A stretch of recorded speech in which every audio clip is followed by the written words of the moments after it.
अंगी ऐसे पण रेडा फुले, ज्यांच्या दारामध्ये सोन्याचा पिंपळ आहे, इतकी श्रीमंती त्यांच्याकडे, ताकद आहे, शक्ती आहे, पण त्या शक्तीचा दुरुपयोग नाही.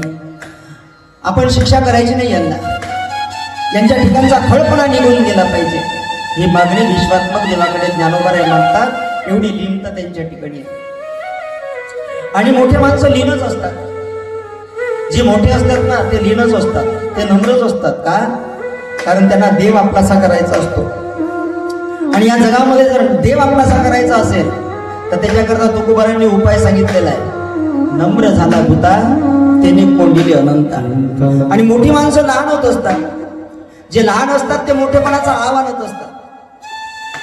आपल्या इकडे एक म्हण आहे, उथळ पाण्याला खळखळाट फार नाही का.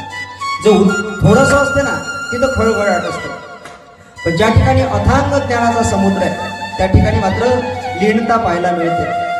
तुकोबाराय किती मोठे आहेत, किती मोठे आहेत. अनु रेणू या थोकडा तुका आकाश एवढा, इतकी ज्यांची व्यक्ती आहे. इतके मोठे तुकोबाराय, श्रीमंत तुकोबाराय, पण मात्र मोठेपणाचा आव आणत नाही.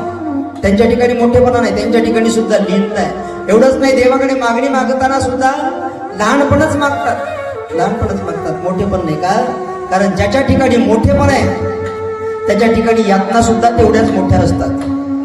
लहानपण वेगाने